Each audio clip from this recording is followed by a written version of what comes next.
Namaste. Welcome to Two Roads.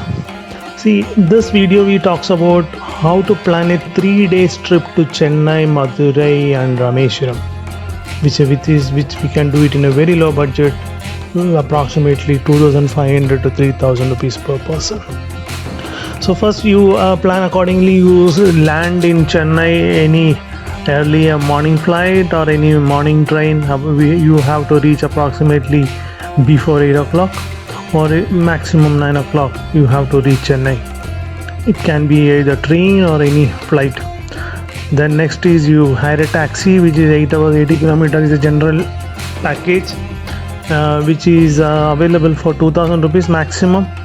So if you can negotiate, you can get it for 1,800 also. So if we are 4 people, it is for approximately 500 rupees. Or if you are only 2 people, 1 couple, then go for an auto rickshaw.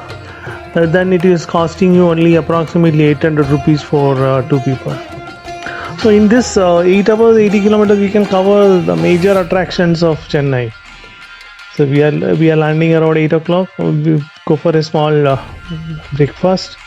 Then we'll start our day trip from Chennai, either from airport or from railway station.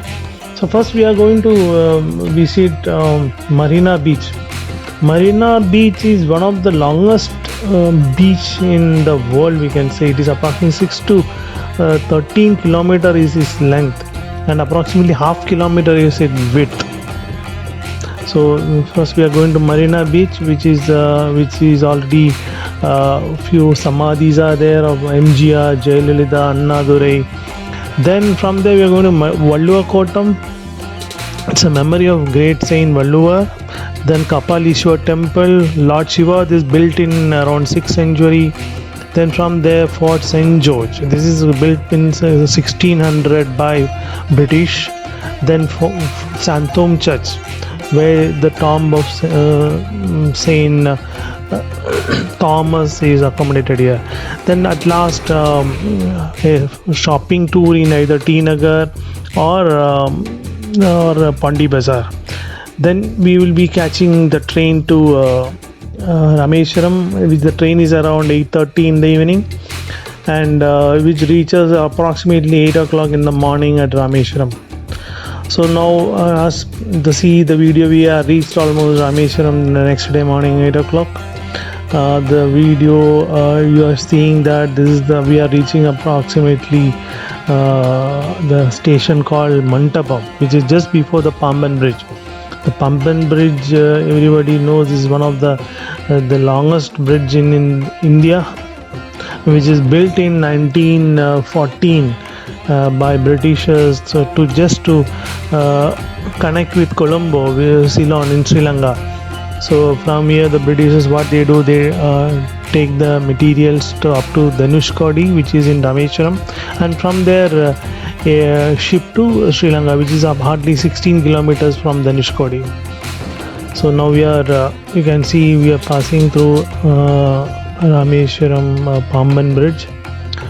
This bridge actually got totally washed away in 1964 due to a huge cyclone happened in Rameshwaram area, and again it's rebuilt by Mr. Sridharan, the metro man. And on the right side you can see this is the Pamban road bridge, which is built in 1988. It's equally beautiful. You can see it's a very the length of this bridge is approximately 2.3 kilometers. That is how it's become the longest bridge in India. Now I think the Mumbai Sea Link has become the longest. Before that, this was the longest bridge. This portion earlier we used to open for passing the ships, but now that function is no more working. So now we are reached almost Rameshwaram railway station. So from here, if you think about hiring a taxi or rickshaw to the hotel, which is better to stay near the hotel, near the temple. We can easily get a hotel about very good 3-star AC room hotel. We can get it for 2000 rupees for a double occupancy. So we can see now it approximately 1000 rupees. So better this the here in the auto rickshaw people are, you have to negotiate well, otherwise they will ask you 200 rupees, 150 rupees. But if you say that the temple main entrance, it is only 50 rupees, you can get an auto rickshaw. So better negotiate and take a rickshaw. If you are hiring a taxi, 100 rupees and or 150 maximum. So a rickshaw will come for 50 rupees, at the maximum 60 or 70 rupees. Take a rickshaw and say that the main central avenue of the Rameshwaram temple, middle street, not central avenue, it is called middle street of temple. So if you get a room near middle street, you can easily walk to the temple. So now we are had a taxi and we reached almost the temple. You can see this is the middle street. This is exactly the rear side of the main entrance, but through this entrance also you can enter the temple, which is you can walk through inside, but only thing is the mobile are not allowed inside. The chappals you have to keep it in the lock room over here.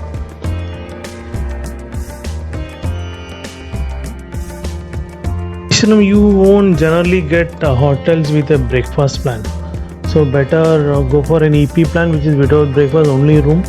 Then you get a lot of eating joints outside, like lot of vegetarian restaurants are there in the street. So this shop, you can see this is only a snacks, chai, vada, those items are there. It is very very cheap. It is only 5 rupees for a vada and 7 rupees for a chai. It is that is the speciality of Rameshwaram. You get very good vegetarian food around the temple. Saravana Bhavan is one of the best restaurant which is on the middle street. You can try that for breakfast or dinner. The name of the restaurant is Saravana Bhavan, or any, you can whichever the neat and clean, you can try the taste almost same for the South Indian food. So still we try to have 1 or 2 vadas. This place, it's really very hot and tasty. So actually we came for to have 1 vada, but now it has become 2-3 vadas. Now from here we are just walking through the outside of the temple, because if you want to pass through inside the temple, it will you will not allow to take your mobile phone and chappal. So we are just taking a round from the outside of the temple premises. So we are walking towards the main entrance, that is the rear side of this gate. So basically here you can try for hire a rickshaw for a complete Rameshwaram trip. I'll tell you what exactly how to do the Rameshwaram sightseeing trip. Now we are at the main entrance, and from here it is walkable distance to the sea shore, which is called Agni Tirtham. There you have to do the snan in the morning. A lot of pandits will be there if you have to do some pujas. For this is Sri Shankara Bhavan, Sri Shankaracharya's one of the memorial built over here. So what we were talking about, if you come in the morning, you can do the Pidru Darpan pujas for your ancestors. So that is very famous here, because Rama had done that puja here. That is how the Rameshwaram became very famous for that. So now this is Agni Tirtham. The Agni Tirtham is nothing but the sea. So here you can perform the puja for morning after sunrise. There you can see one small boat is coming. So that boat ride, you can book a ticket from morning 6 to evening 6 for rupees 70 rupees for a ride, which is very interesting. I'll show you again that. So here this we are showing which are all the places you can visit in Rameshwaram. So I'll explain again. Sri Ramanatha Temple, Agnitirtham, Panchamugi Hanuman Temple, Kala Museum, Ram Bridge, Aquarium, Jadayu Temple, Lakshman Kund, Sita Kund, Ram Kund. Okay, now we are still at Rameshwaram, Agnitirtham.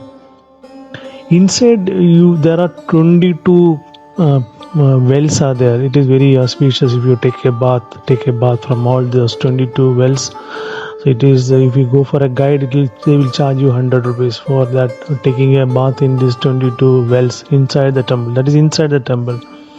The 23rd one Agnidatam is outside the temple. So this is how the this morning I mentioned about the Pitar Darpan Puja. Here is the list for puja. How much is these pandits will charge for each puja. So for example, Pinda Puja is 350 rupees per person. So yearly Tithi is 500 rupees. So that you can meet any pandit and the charges remain same. This we have to do it in the morning hours. So here what you can visit is Dhanishkodi, one of the important place. Then Rama's Bridge. There is Dhanishkodi. This is Kalam Museum. Then this is a Panchamugi Hanuman Temple. Here you can visit the limestone as well, where the Hanuman built the bridge. So now we are again this Agnitirtham, which is you can take a boat ride from here. This is the place where you get the boat ticket. This operates only in the daytime before sunset. Yeah, the boat ride will get over. See, Rameshwaram temple is one of the 12 Jyotirlings in India. So that is how this is very visiting, getting blessed from this temple is very auspicious. And this Dhanishkodi, as I mentioned, it is this is on the tip of India. Okay, this is what I talked about, the boat ride, which is for 30 minutes ride, 70 rupees. This will be operating from the morning to evening time only, morning 6 to evening 6. So this you can book a ticket from directly from here. So Dhanishkodi is there are a lot of floating stones which Hanumanji used for building a bridge for Rama to go to Sri Lanka and to save Sita. So that you can visit from Dhanishkodi. There is a temple over there, or in Panchamugi Hanuman temple also you can see the same stones over there. Or basically this is called coral stone. And this from Dhanishkodi, the Sri Lanka, I mean the Colombo is hardly 13 or 16 kilometers. If you stand in a high-rise stone mountain or something, you can see the lights from Ceylon, Sri Lanka. You can see the lights are glowing out there. Sometimes you get a Sri Lankan mobile signal also in the Dhanishkodi. So this is about. So now the next day our trip is to Madurai. Next day morning, it is approximately 150 rupees for state transport bus, and it is a 4 hours journey. So better don't take a taxi. Taxi will cost approximately 2000 rupees or 1500 rupees. So 150 rupees you can reach Madurai. The roads are very good, so not necessary you have to hire a taxi. So once you did your morning darshan in Rameshwaram temple, the bus stand is very close by. Take a rickshaw for 50 rupees. They will take you to the rickshaw stand. From there you can catch the bus to Madurai. So Madurai is you will be reaching, if you take a bus at morning 10 o'clock, you will be reaching around 2 to 3 o'clock. So you can have your lunch. Once you reach Madurai, you can have your lunch. Then you can proceed for Madurai Meenakshi Amman temple visit. So by 4:30 the temple will open in the evening. So the Madurai Meenakshi temple is a must place, which is built in the 6th century. Goddess Parvati is there in the name of Madurai Meenakshi. Lord Shiva is also there. So the bus will drop you to the bus, and from there you can take a rickshaw, which is hardly 50 or 100 rupees to the temple. So you can have your darshan for maximum 1 or 2 hours. By 7 o'clock you can complete your darshan. You can catch a train back to Bangalore or from where you are, or you can take a night flight to Pune or Mumbai. So thank you for listening. See you again.